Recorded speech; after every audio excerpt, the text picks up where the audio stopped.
Mesdames et messieurs, vous aimez le sport, merci de nous rejoindre sur Canal Algérie pour le 28e numéro de la saison de votre émission 52 minutes chrono. Aujourd'hui au sommaire.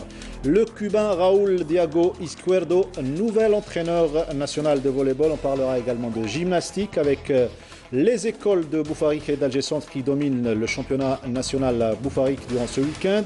Handball, le CR Borj qui gagne son duel face au GS Pétrolier et prend une sérieuse option pour le titre de champion. Le suspense est reporté pour la semaine prochaine jusqu'à la dernière journée, cette belle finale entre Borj et Ain Touta. Et puis en athlétisme, 8 médailles d'or ont été décrochées jusque-là par nos athlètes, plutôt 8 médailles, dont 3 en or au championnat arabe. La dernière médaille, elle vient tout juste de se réaliser, donc d'être réalisée par l'athlète Abdelmalek Lahoulou sur le 400 mètres et qui descend pour la première fois de la saison sous les 49 secondes. Tout ça avec nos invités, notre consultant maison qu'on retrouve avec grand plaisir. Nordinani, bonsoir.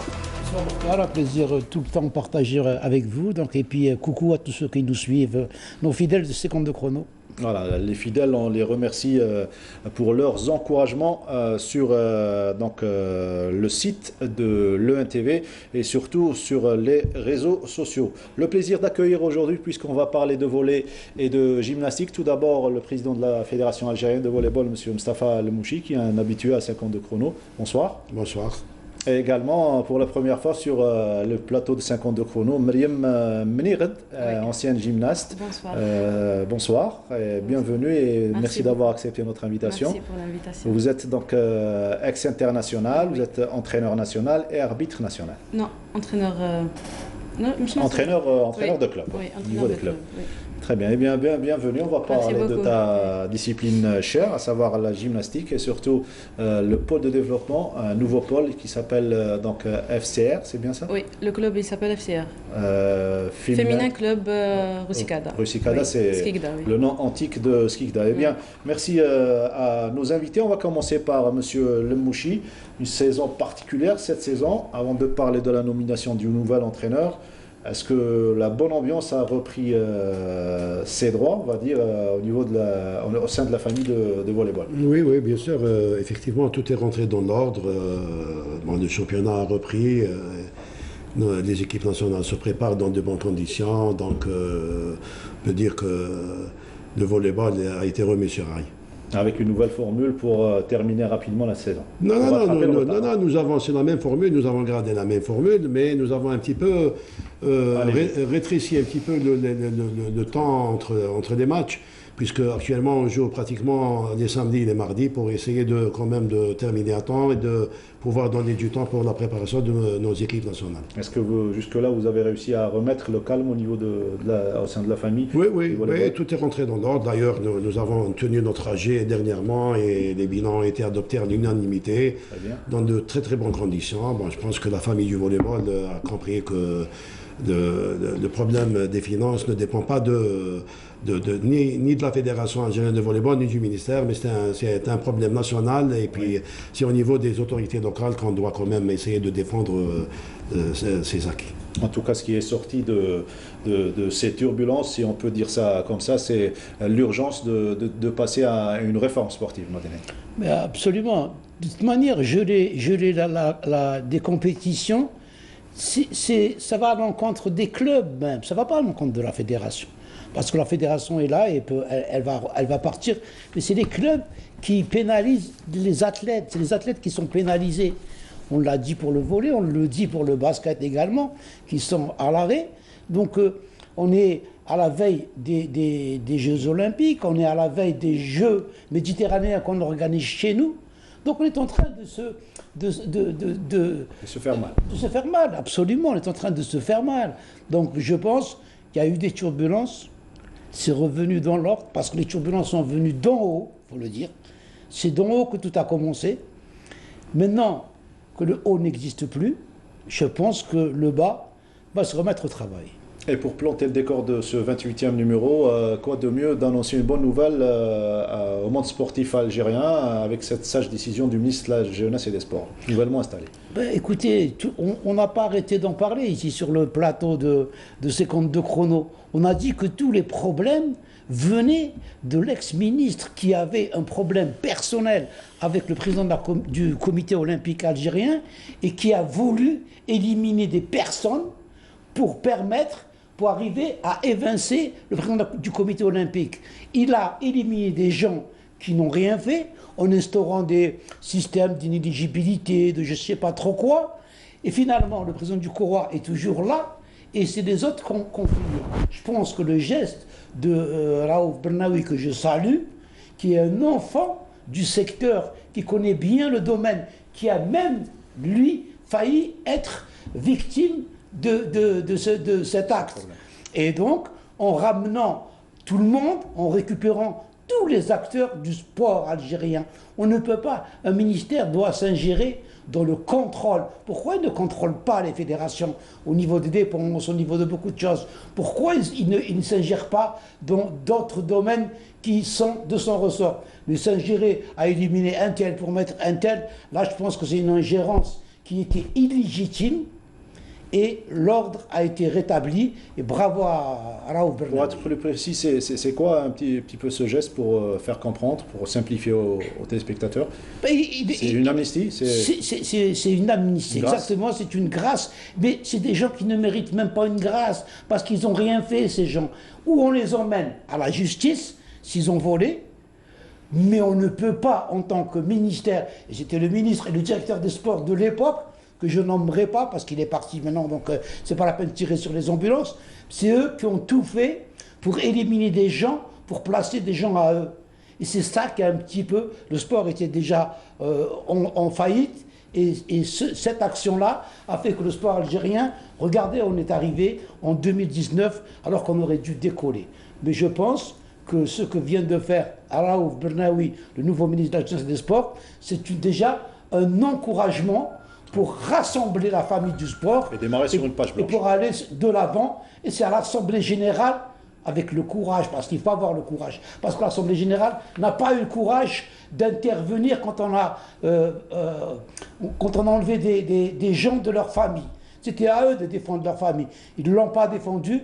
Raouf Bernaoui est venu, il a remis les choses à leur place. J'espère que maintenant, les Assemblées Générales vont aller de l'avant et pour le bien de leurs différentes disciplines et pas pour des intérêts personnels. Voilà, c'était l'avis de notre consultant Nordine Hani sur cet acte du nouveau ministre de la Jeunesse et des Sports de gracier tous les acteurs du sport algérien, ceux qui étaient concernés par des sanctions, bien évidemment. Alors, on revient à notre invitée Mariam Mnired, elle est donc ancienne gymnaste. En la voyant, vous allez certainement vous poser la question pourquoi elle a arrêté sa carrière. Eh bien, vous allez en même temps nous raconter votre histoire avec la gymnastique. Quand est-ce que vous avez débuté et les titres que vous avez remportés? J'ai débuté en 2003 à Sfigda. J'étais championne d'Algérie en 2004 à Saïda. Après en 2006, j'étais en équipe nationale, Benjamin. Très bien. On a eu la médaille d'or en championnat arabe Benjamin à Bebzouar. Très bien. Ensuite, j'étais vice-championne arabe en Égypte en 2007. Oui. Après, j'ai eu une dure blessure au niveau du bassin. J'ai dû arrêter 2 ans.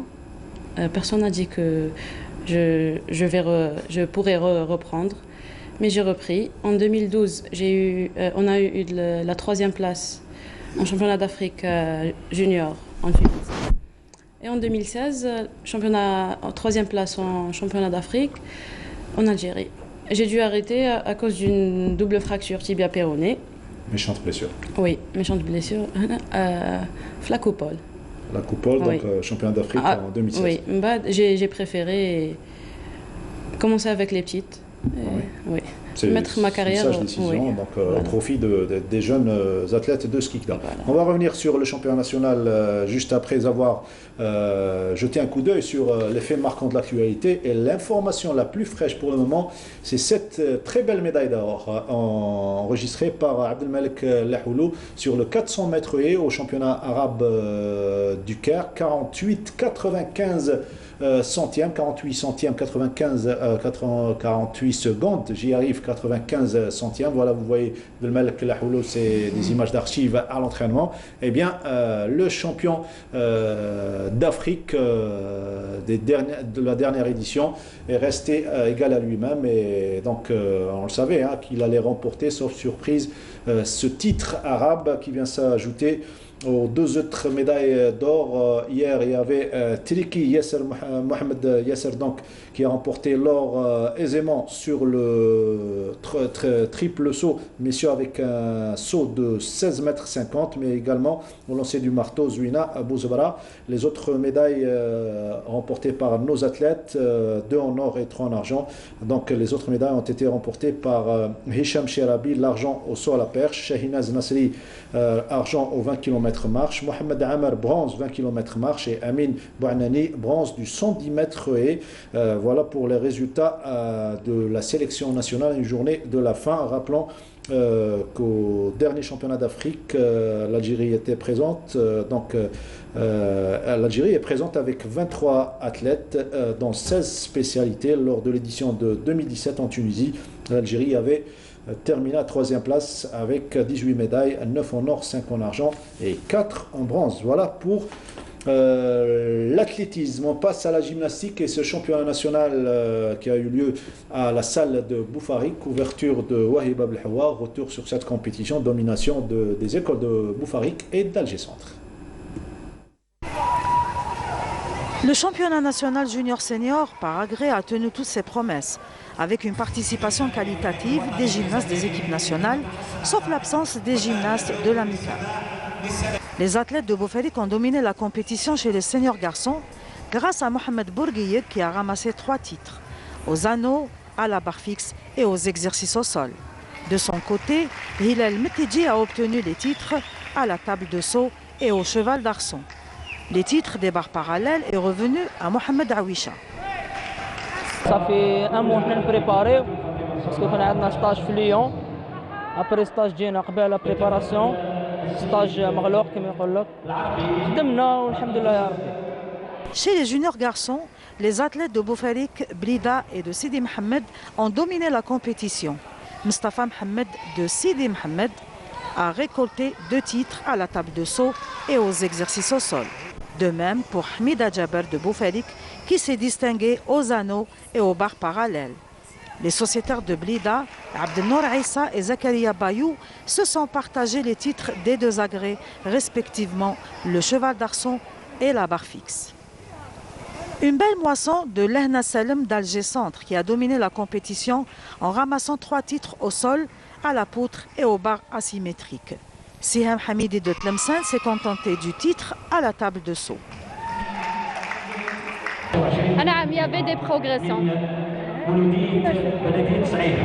Enfin, je rentre l'entraînement, mon entraîneur bien sûr. Voilà. Il n'y a pas un secret, c'est le travail. Oui, satisfaite. Inch'Allah, on peut faire mieux. Les gymnastes du club de Rosikada, quant à elles, en catégorie junior, se sont partagés les titres des 4 agrès. Bouhatem Zahra aux exercices au sol et à la poutre et Sidra Sidhan aux barres asymétriques et à la table de saut. اليوم درت منافسة تاع شامبيون دالجيري تاع في صنف الجينيور جيت الأولى في لابوتر وفي الصول. مش في الصول نمسح جبت دي ميداي في لابار جيت لا بروميير وفي لا طابل جيت لا دوزيام في الصول وبوت. ونخدم أحسن في المستقبل وإن شاء الله الخطرة الجاية خير.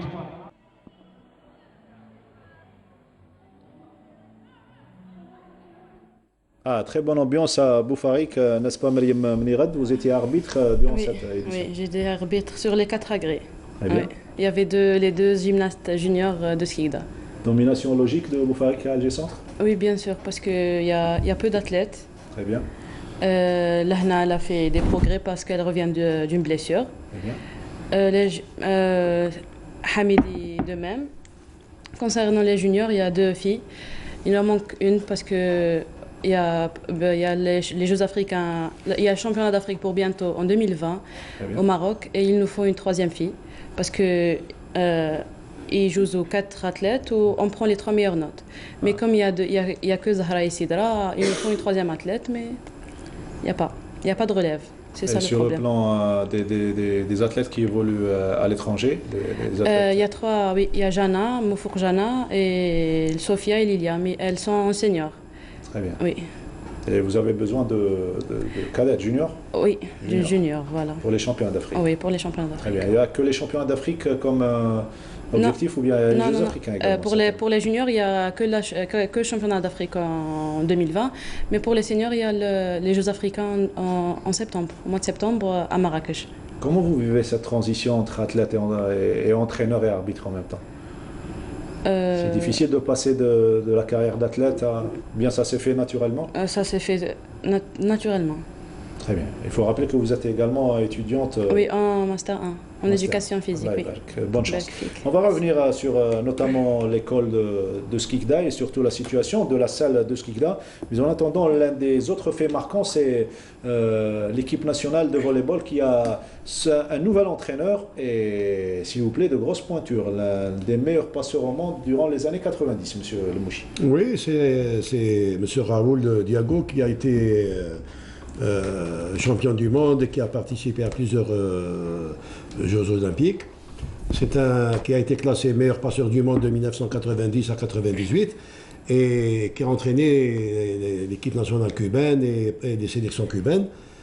C'est un entraîneur que nous avons ramené grâce, il faut le dire, à M. Beraf, il faut le préciser, qui a été pour beaucoup dans la venue de cet entraîneur. Donc, grâce au comité olympique, nous avons pu réaliser ce vœu très cher pour nous, pour essayer de redorer le blason du volleyball et de redevenir champion d'Afrique comme on le souhaite. Et nous aussi, il y a aussi l'apport considérable du ministère de la Jeunesse et des Sports qui a mis à notre disposition une petite villa au niveau de Suédania pour pouvoir héberger cet entraîneur. Donc l'avantage, c'est qu'il sera présent durant toute la durée du contrat ici. Et il sera présent durant toute la durée du contrat. Et puis il faut encore une fois remercier le comité olympique pour sa prise en charge, parce que il faut le dire, c'est le comité olympique qui va prendre en charge cet entraîneur. Et nous allons faire avec lui réaliser plutôt un projet très important pour le développement du volleyball, puisque nous allons, au niveau de Suédania, Inch'Allah, regrouper une trentaine de jeunes athlètes qui seront suivis, qui seront pris en charge encore une fois financièrement, grâce à l'apport du comité olympique et du ministère de la Jeunesse et des Sports. La durée du contrat, c'est une année renouvelable. La durée, c'est une année renouvelable, et puis nous pensons à prolonger plus tard carrément pour faire un cycle olympique. Très bien, on va écouter l'entraîneur Raoul Diago Izquierdo, c'est le nom du nouvel entraîneur, retenez son nom, il sera l'entraîneur de l'équipe senior, mais également il sera bien à l'écoute des autres sélections jeunes pour assurer la transition. On l'écoute revenir tout d'abord sur ses sentiments de diriger cette équipe nationale, c'est sa première expérience avec le volleyball algérien. Sí, acabamos de firmar un contrato muy importante. Je suis très content d'avoir signé ce contrat. Et on a pour le moment 4 objectifs. On a tracé 4 objectifs avec la Fédération algérienne de volleyball. Le premier objectif, c'est de se classer parmi les 3 premiers au championnat d'Afrique pour se qualifier au championnat du monde. Le deuxième objectif, c'est de gagner les Jeux africains qui se disputent au Maroc et se classer et se qualifier aux Jeux olympiques de 2000. Y automáticamente clasificar para los Juegos Olímpicos en Tokio. Alors, l'objectif, c'est de qualifier l'équipe algérienne pour plusieurs objectifs. Conserver le titre des Jeux africains, plutôt se qualifier parmi les 3 du championnat d'Afrique pour aller au championnat du monde, ainsi qu'un objectif difficile, il faut le dire, principal, les Jeux de Tokyo. Oui, bien sûr, c'est difficile parce qu'il faut le reconnaître. Au niveau de l'Afrique, il y a quand même de gros cylindrés. Il y a des pays qui ont pris beaucoup d'avance sur nous. Mais vu le potentiel qu'on a et vu les moyens, Inch'Allah, avec l'apport de cet entraîneur, nous allons réaliser ce vœu qui est très cher pour de tous les Algériens. Être présent aux Jeux Olympiques, c'est l'apothéose pour toutes les fédérations. Je pense que le volleyball réussira encore une fois à la page de 3 après Pékin et Nantes. Je pense que Tokyo va ouvrir les bras pour le volleyball algérien. Voilà. On va écouter, espérons, une qualification pour l'équipe nationale avant d'avoir l'avis de notre consultant Nordine Henni sur cette désignation et par rapport à la situation du volleyball algérien actuellement. On va écouter une nouvelle fois, c'est l'entraîneur national, le Cubain Raúl Diago Izquierdo, concernant ses exigences pour réussir sa mission. On l'écoute.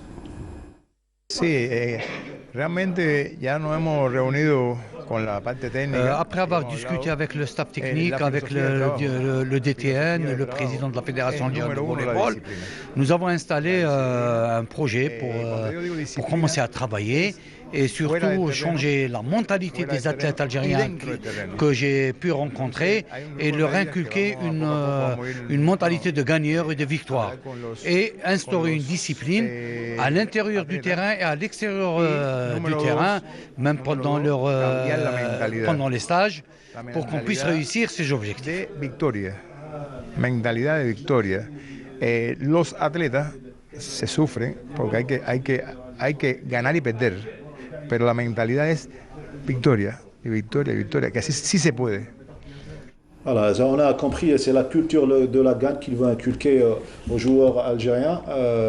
Pas beaucoup d'exigences, mis à part le sérieux qu'il veut inculquer aux joueurs, même si la plupart d'entre eux, on va le dire, ils sont sérieux. C'est pas comme d'autres disciplines, pour ne pas citer la seule. Nordine Henni, on vient d'écouter le président de la fédération. Un contrat d'une année renouvelable, 4 objectifs, certains d'entre eux qui peuvent être réalisables et d'autres, on va le dire, il faut le reconnaître, difficiles. Et un contrat donc d'une année à $6 000 les mensualités, donc par mois. Bah écoutez, c'est bien d'être ambitieux. Et par le comité olympique. C'est bien d'être ambitieux. C'est un entraîneur qui a un CV, qui a un parcours, qui peut ramener beaucoup de choses. Mais une hirondelle ne peut pas faire le printemps. Le sport algérien et le volley a beaucoup de retard. Vous pouvez intervenir. Hein. Ah oui, justement. C'est pour qu'il intervienne. Absolument. Moi, je pense qu'il y a toute une stratégie. Il ne faut pas se presser. Ne pas se mettre des objectifs immédiats. C'est bien de ramener. C'est bien de l'intégrer dans les catégories de jeunes. Il faut l'intégrer dans la direction technique nationale. Il faudrait qu'il donne une démarche de travail. C'est ce qui nous manque au niveau du sport algérien. Donc il faut l'impliquer.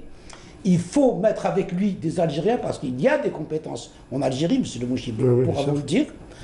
Et donc, ramener un groupe de travail qui va apprendre avec lui, parce qu'il faudra bien qu'un jour, que ce soit les Algériens qui prennent le sport en main, et il va falloir toute une stratégie. Il va falloir travailler à la base. On ne peut plus maintenant parler d'objectifs immédiats. On est resté très en retard. Des causes, on les connaît pourquoi on a été en retard. Il y a eu la réforme. Après la réforme, il n'y a pas eu une politique sportive. Donc on est resté livré à nous-mêmes. Un professionnalisme de bazar. On a commencé à payer des joueurs, les clubs.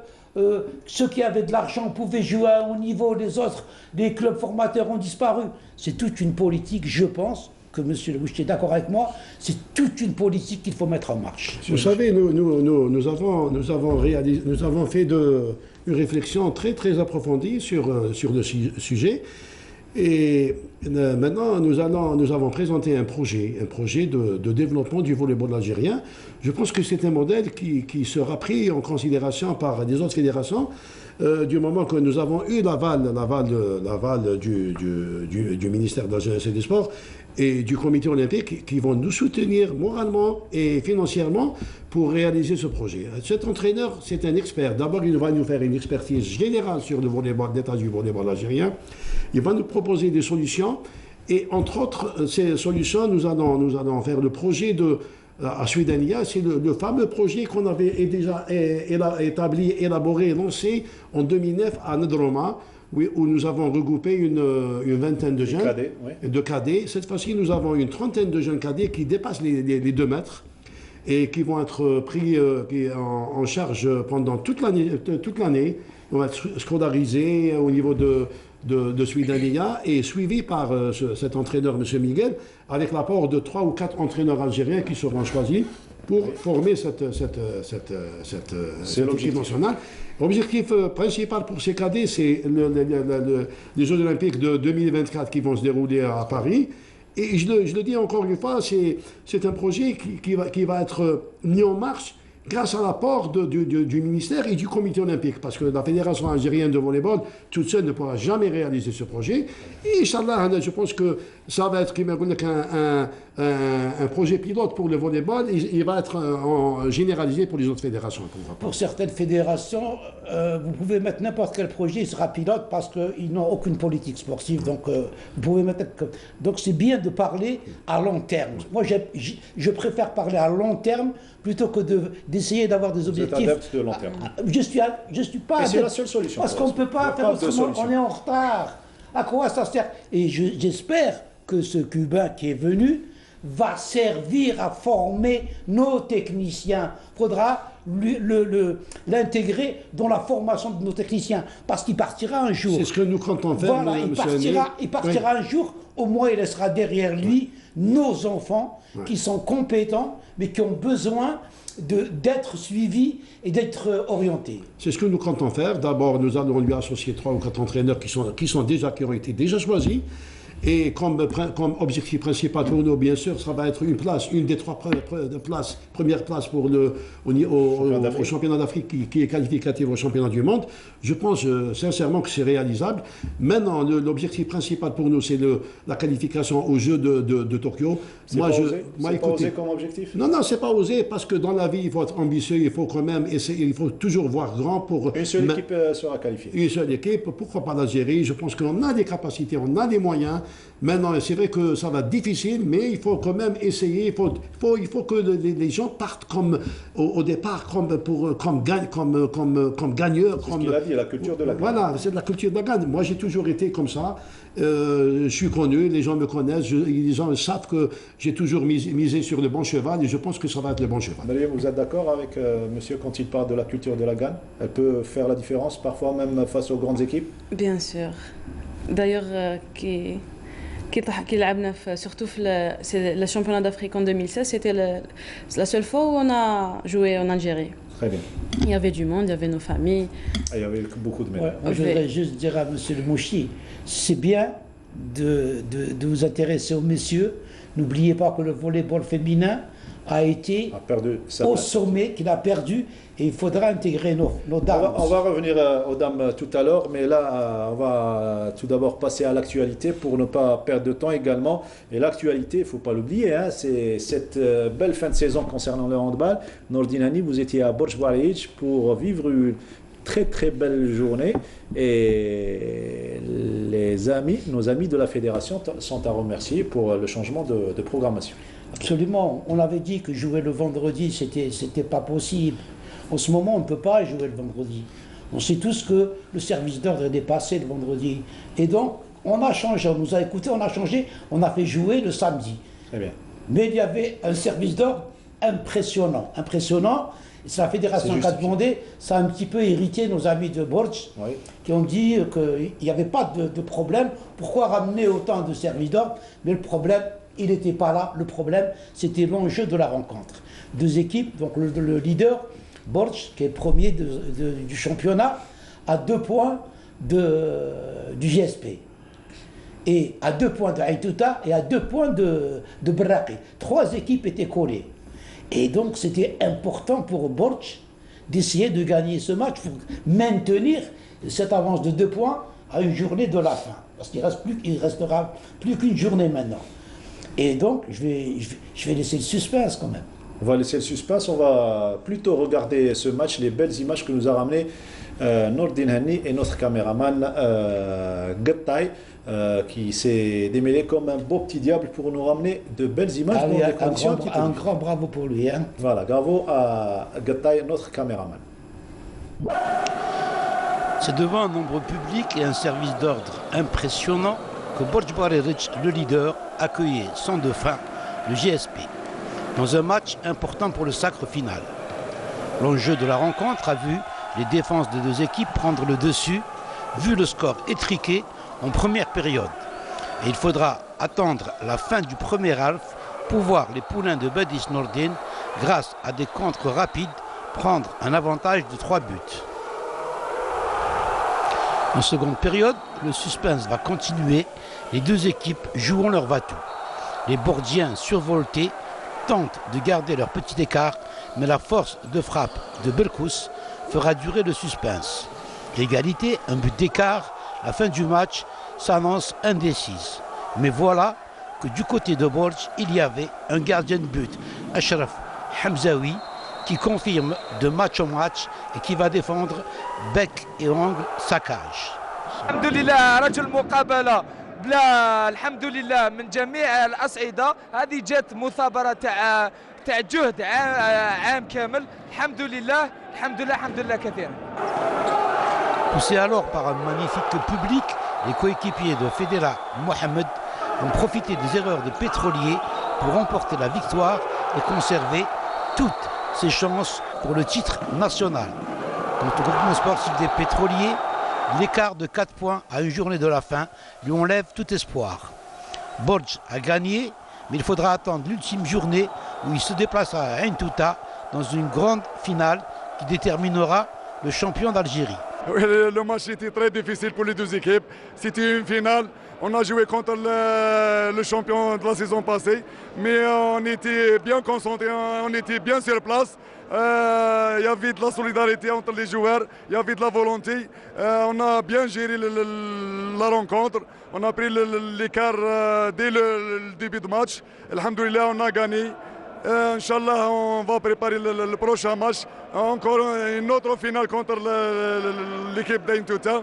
Inch'Allah, nous sommes à la hauteur pour gagner. On faire un match nul, Inch'Allah, pour gagner le titre. المباراة كانت جد صعبة بصح الحمد لله نعرفوا كيف نقدموا هذه المباراة. كاين دي بودي ديتاي هكذا بصح الله غالب فتنا في باساج فيت مي بصح الحمد لله عاودنا كنسترجعوا لوحدينا والحمد لله فزنا بها المقابله كثر سمانه طول وحنا نحن نحضروا لهذه المباراة لأن مباراة مصيرية للشباب. احنا صح الحمد لله يا ربي اشكر انصار شباب برج باريو. هذه الفوز، هذا الفوز لكل الانصار وكل شباب كل سكان البرج. الحمد لله يا ربي. اليوم Ain Touta فازوا، المباراة الأخيرة تكون مصرية. نعم مباراة Ain Touta مباراة مصيرية بصح حنا توجور بريسون وان شاء الله كيما راك تشوف ايكيب جا بصح كوطون في اون بو.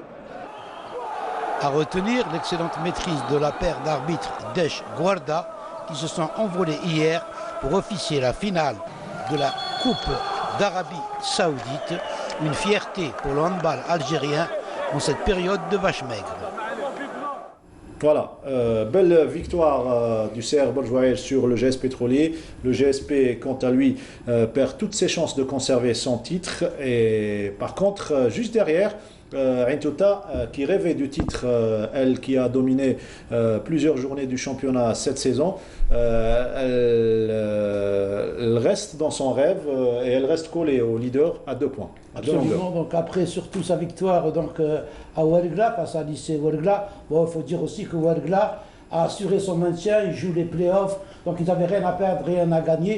Par contre, Ain Touta devait gagner ce match pour garder leur chance intacte, puisque la dernière journée, on verra un match à Ain Touta. Alors une véritable finale, Ain Touta face à Borj Bahreïch, 2 points séparent les deux équipes. Voilà, interdit aux cardiaques de suivre ce match. Je rappelle le score, Ain Touta qui gagne 27-18. Les résultats de cette 7e et avant-dernière journée des playoffs, donc avant-dernière journée du championnat carrément.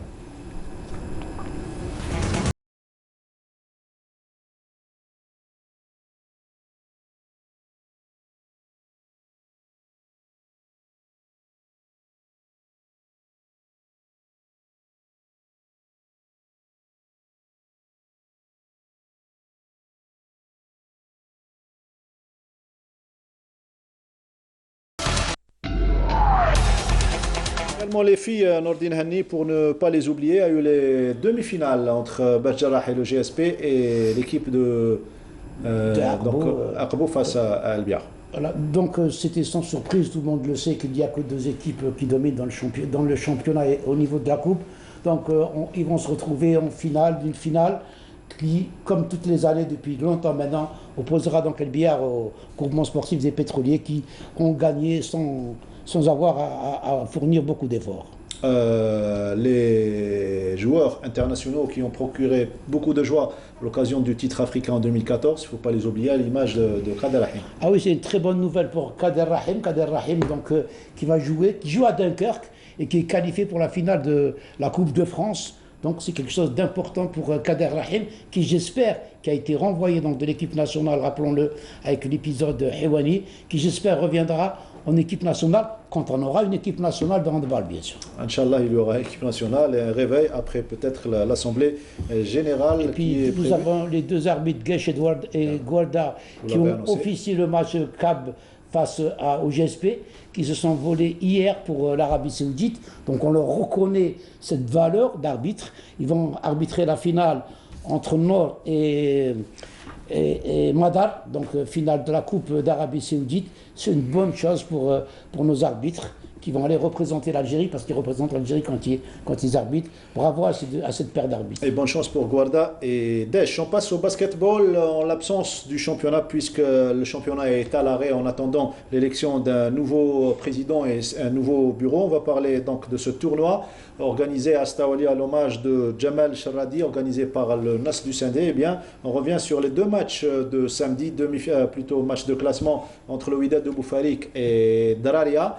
Et la finale, les images s'il vous plaît, entre le Nasr du Sindé et le NB Stawali. Tout d'abord, ce match, vous voyez la famille donc de Jamal Sharradi Rabbi Rahmou, qui nous a quitté récemment d'un arrêt cardiaque, eh bien, qui a beaucoup donné pour le basketball algérien, avec nos amis Bachir Mahrez et Driss Daqiq. Et donc le match de classement entre le Wydad de Boufarik et Dararia, le Wydad qui s'est imposé 74 points à 61, et l'équipe de Boufarik qui a commencé par prendre le dessus au premier carton, 24 points à 19, avant de voir l'équipe de Dararia revenir 12-10 au deuxième carton. Au troisième carton, 22-15 pour l'équipe de Boufarik, et victoire logique du Wydad de Boufarik qui évolue dans le palier supérieur, qui gagne 74 points à 61. Juste après, il y a eu la finale entre le Nas du Sindé et le NB Stawali, 16-19 en faveur du NB Stawali, match très serré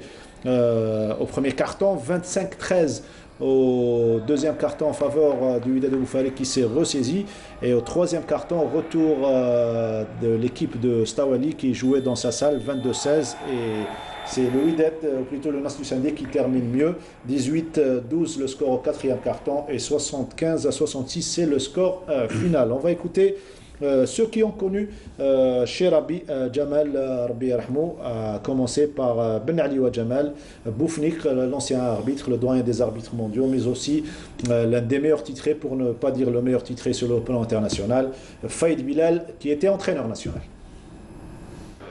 فكرة والله جات، يعني كنا في اجتماع وقلنا بلي كاين فراغ في البطولة، وعلاش حان الوقت باش ننظموا يعني دورة اسم المرحوم الله يرحمه. وهذا هو اللي انطلقنا في الفكرة، وعرضنا للأصدقاء يعني حتى النوادي اللي كانت لازمة باش تكون كانت فيها دوره في حضره ما بين جهاز بترولي ودار البيضاء الى اخره، وفكرنا في الاخوان بوفاريك وسطوالي، وزدنا حتى الفريق تاع دراريال، يعني فريق شفتوه فريق شاب قوي، وقلنا يعني باش ما نخلوش الفراغ حتى اللاعبين يوليو الريتم نتاعهم المنافسه تنقص. Chérabé, c'est un grand monsieur avec un grand âme. C'est une personne que j'ai connue personnellement en tant qu'arbitre, puisque c'était un joueur avant d'être un entraîneur au niveau du NAD, du GSE, du Mouloudia, de l'AS Mairie. Donc j'ai eu cet honneur d'arbitrer ce grand monsieur. Eh ben, je dirais que c'était une grande personne avec de grandes valeurs morales.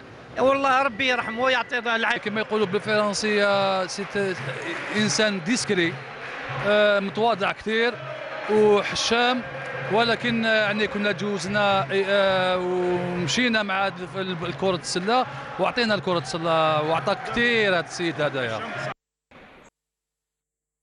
Voilà, Rabbi Yarhamou Jamal Cherabi, vous venez d'écouter les témoignages de ceux qui l'ont aimé et connu. Nordin, un grand monsieur qui nous a quittés. Absolument, je l'ai connu quand il était joueur et je l'ai connu également quand il a fait un passage honnête comme entraîneur. C'est quelqu'un d'humble, c'est quelqu'un de très modeste, un grand monsieur, Allah yarhamou. Allah yarhamou, on ne l'oubliera jamais, toujours modeste, respectueux et respectable surtout.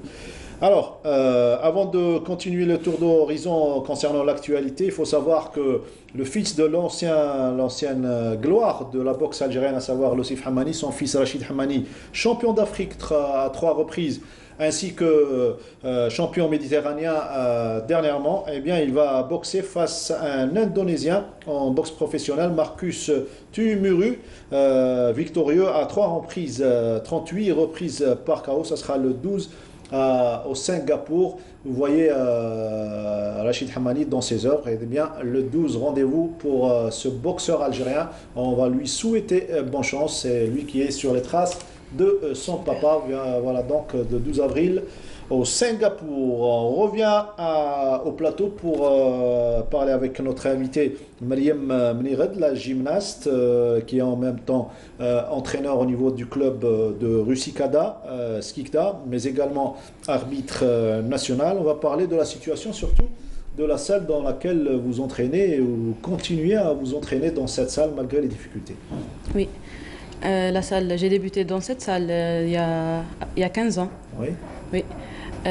On n'a pas eu une nouvelle salle là.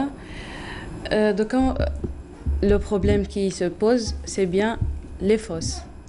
Parce que nous avons les difficultés. Comme les athlètes, mais elles ne sont pas confirmées. Elles sont toutes jeunes. Elles ont au moins une extension. Parce que le praticable, il fait 12 sur 12. La salle, je ne sais pas la superficie, mais elle est étroite. Donc, là, on a une extension pour pouvoir mettre les fosses ou le praticable. On va voir en image ce qu'il y a comme image au reportage que nous a réalisé donc Wahib Abdelhouab qui s'est déplacé à Skikda. Donc, reportage et on se retrouve juste après.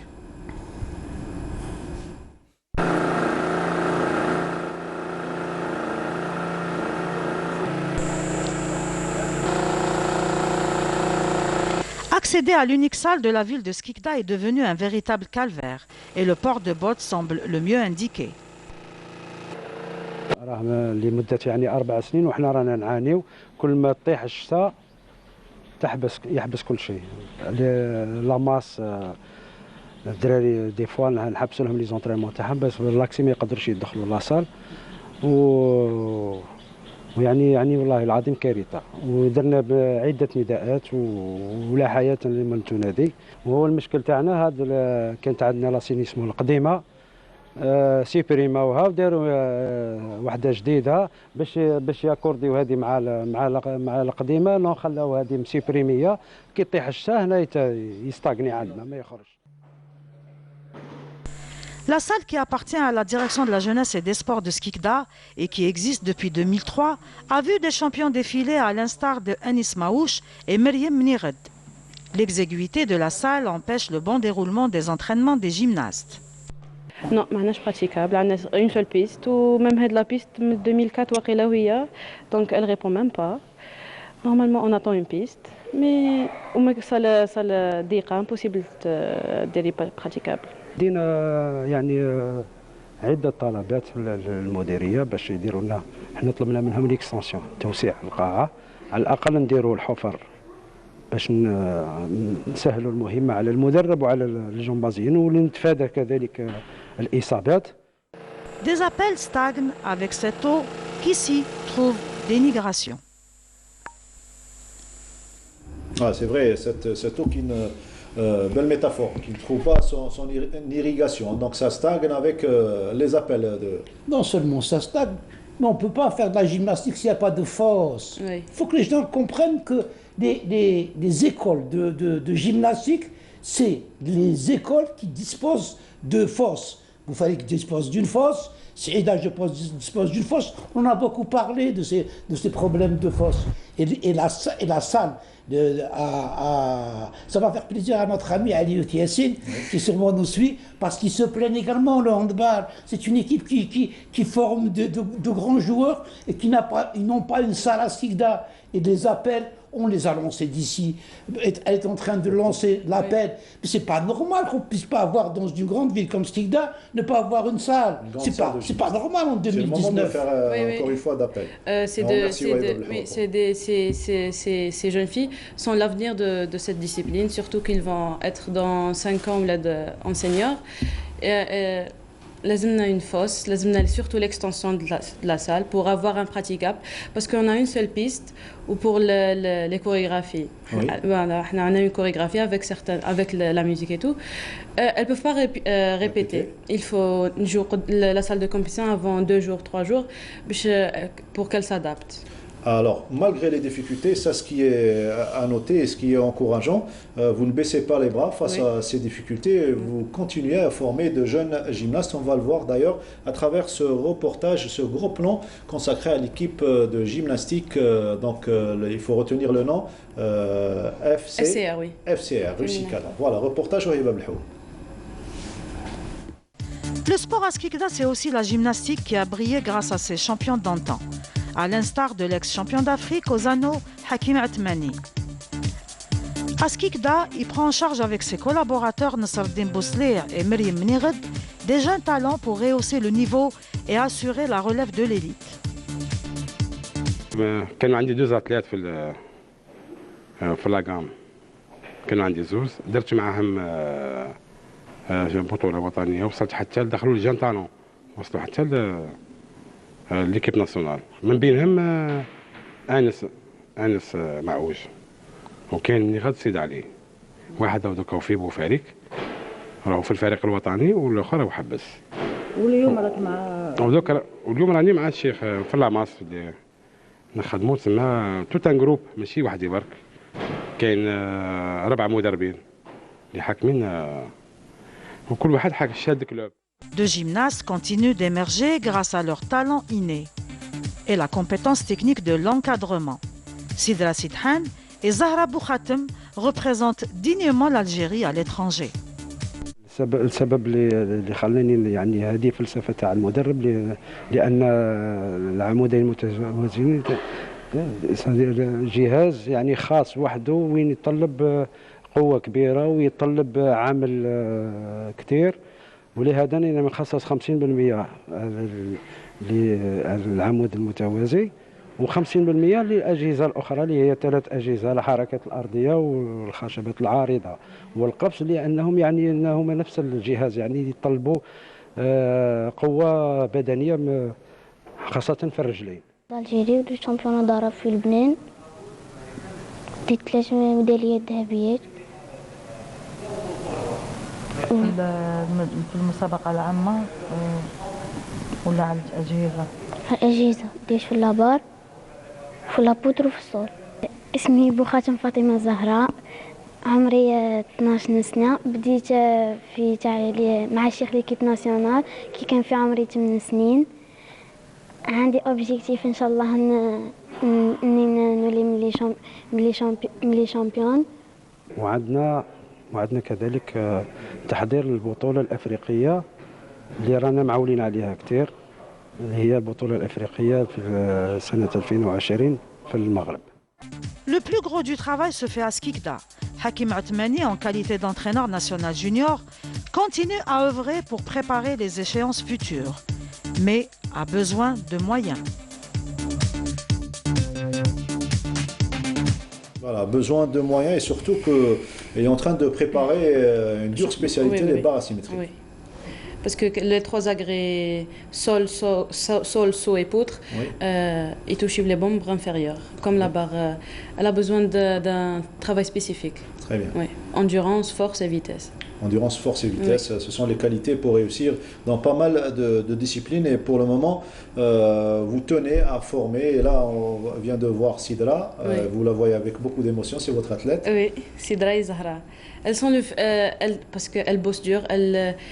Elles travaillent 6 jours sur 7. Très bien. De 16h quand ils ont cours, de 16h à 20h, 20h30. Quand ils n'ont pas cours, de 14h jusqu'à 19h. Elles bossent dur sans arrêter. Inch'Allah, ils ont besoin d'encouragement. Oui, exactement. D'encouragement et surtout. Pas uniquement d'encouragement, ils ont besoin de moyens. De moyens, surtout de moyens, voilà. Ils ont besoin d'une salle. Oui. D'un suivi. Des agrès, ils sont collés d'un collé à l'autre. Pour leur sécurité même. Absolument, absolument. Et c'est très difficile, la gymnastique, très difficile.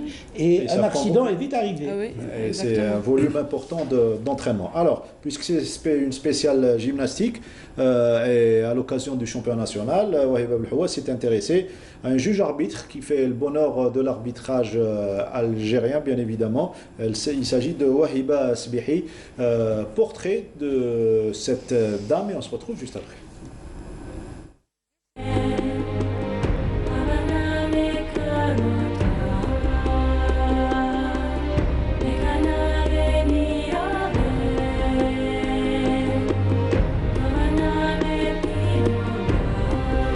Elle a aimé la gymnastique dès son jeune âge, mais son parcours s'est interrompu à mi-chemin après 11 ans de compétition et de succès.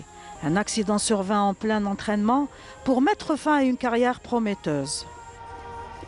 Je ne vous cache pas là, c'est-à-dire c'est vrai, quand on dit une fracture au niveau des cervicales, avec un mois avec des tractions au niveau des vertèbres, elle pouvait aller très très loin. Elle a beaucoup de volonté. La preuve, elle est là, elle est toujours avec nous et je lui tire chapeau. Wahiba Sbihi s'est reconvertie à l'arbitrage pour tracer les premiers pas d'une carrière en or. J'ai débuté ma carrière en tant qu'arbitre international en 2006, après avoir passé avec succès l'examen d'arbitrage qui s'est déroulé ici à Alger. Et puis depuis, je suis juge international. Je suis actuellement 3e degré. C'est-à-dire, j'ai débuté par la catégorie 4. Après, parce qu'il ne faut pas oublier que nous, on ne peut pas être juge international depuis, c'est-à-dire à vie. On est censé de refaire l'examen chaque 4 ans. C'est-à-dire, chaque 4 ans, il y a chaque 4 ans des changements dans le code de pointage, juste après les Jeux Olympiques. Et tout le monde est tenu de repasser l'examen. Réputation qui dépasse les frontières algériennes. Elle est reconnue au niveau de l'Afrique. Elle a fait plusieurs compétitions internationales, championnat du monde de Qatar. Elle a fait les 2. On a été invité à la pour faire le championnat asiatique au Japon. Et elle a été invitée aussi à Bakou, dernièrement en 2018, au mois d'août. Elle a fait les Jeux méditerranéens, elle a fait les championnats d'Afrique, elle a fait toutes les compétitions Et d'ailleurs, c'est la seule juge qu'on a actuellement, juge international, je parle, c'est pas de la catégorie. Du juste au corps au laboratoire, un domaine professionnel qui lui tenait à cœur. Alhamdoulilah, j'ai eu mon bac avec une mention qui m'avait permis de choisir la spécialité que je voulais. J'ai fait pharmacie. Une fois que j'ai terminé mes études, j'ai passé un concours de spécialité. Je l'ai eu avec un bon classement qui m'avait permis de choisir la spécialité tant voulu, à savoir la toxicologie. Donc j'ai fait pratiquement 4 ans à l'hôpital Mayo de Bab El Oued. Juste après, on avait passé l'examen de fin d'études. Je l'ai obtenu et suite à ça, j'ai occupé un poste de pharmacienne assistante en service de biochimie du CHU de Tizi Ouzou. J'avais pris une décision de quitter carrément le public et de m'installer, d'ouvrir un laboratoire d'analyse médicale. Wahiba Sabbihi, une histoire d'un parcours plein de succès et de persévérance. Histoire d'une femme au service du sport et des malades. Histoire d'une femme aux dons multiples et qui n'a pas encore livré autre secret. Très joli portrait réalisé par notre collègue Wahiba Belhoua. Ça vous fait plaisir de mettre en exergue les juges, des fois on les oublie. Hein. Oui, bien sûr, c'est mon idole. C'est elle qui nous pousse, surtout les jeunes juges, c'est elle qui nous pousse à la suivre. Ben, tu as ta caméra, tu lui dis un message, un petit coucou peut-être à Madame Sbehi. Merci beaucoup Wahiba pour tout ce que tu as fait, même qui Ben Aknoun, elle était toujours là. À ton chevet. Oui, exactement. Voilà, donc merci à tous ces gens, merci à Saad Eddin qui fait de très beau travail également, Hamissi, Wahiba Belhoua qui tenait à remercier ceux qui l'ont accompagné dans ces reportages, cette série de reportages, à savoir l'Akhdar Zine Abbas, le caméraman, ainsi que Hassan Chergui et Al Ulmi, ainsi que nos collègues de la chaîne nationale, Hicham Saadoudi et Rafiq Toudaft pour le montage, et merci à Toufik Dalbal également qui nous a aidé en matière de basketball. On revient à Mustafa Al-Mouchi pour les 2 dernières minutes de l'émission. On a parlé de la nomination d'un nouvel entraîneur, le Cubain Raoul. Et là, pour le moment, l'urgence c'est surtout de réorganiser les clubs, hein. Donc les aider surtout à reprendre leur envol pour bien alimenter l'équipe nationale. Oui, tout d'abord, nous sommes en train de remettre de l'ordre dans notre système de compétition et dans notre championnat. Parce que vous savez qu'on a hérité d'une situation catastrophique. En 2017, quand on est arrivé, nous avons trouvé un championnat qui ne rimait à rien du tout, qui ne produisait pas d'élite, et qui était composé de 16 clubs. Moi, je pense que 16 clubs, c'était vraiment de l'utopie de faire un championnat à 16, du moment que déjà à 10, c'est beaucoup. Et nous avons commencé à diminuer le nombre de clubs. Maintenant, cette année, nous avons démarré à 14 et l'année prochaine, nous aurons 12 clubs. Et on aboutira, Inch'Allah, à 10 clubs pour... C'est ce que demande notre consultant en matière de handball à chaque fois, même dans les autres sports, à chaque fois, il faut diminuer, laisser les clubs performants. Oui, mais c'est la même chose pour le volleyball et pour le basket et pour le handball, parce qu'il faut le dire. Hein, maintenant, quand on voit un match de volleyball qui se termine à 3-0, 25-4, 25-4, 25-5, il vaut mieux rester chez soi et faire des entraînements que d'aller faire un match. Mais si vous diminuez les clubs, vous allez perdre des voix le jour des élections. Non, mais de toute façon, Anna, sincèrement, je pense au volleyball avant de penser à ma future élection. Je pense que l'histoire retiendra que le Mouchi a fait du travail pour le volleyball. Et je suis sûr que maintenant, avec la maturité des membres de notre AG, les gens ont compris que où sont les vrais militants du développement du volleyball. Le message aux entraîneurs des clubs pour aider l'entraîneur national. Oui, mais de toute façon, tout le monde demande à ce que cet entraîneur vienne aider les clubs. Et d'ailleurs, nous allons lui faire un programme pour qu'il puisse aller et de travailler avec l'ensemble des entraîneurs des divisions nationales 1 et de regrouper ces entraîneurs pour faire un petit peu de formation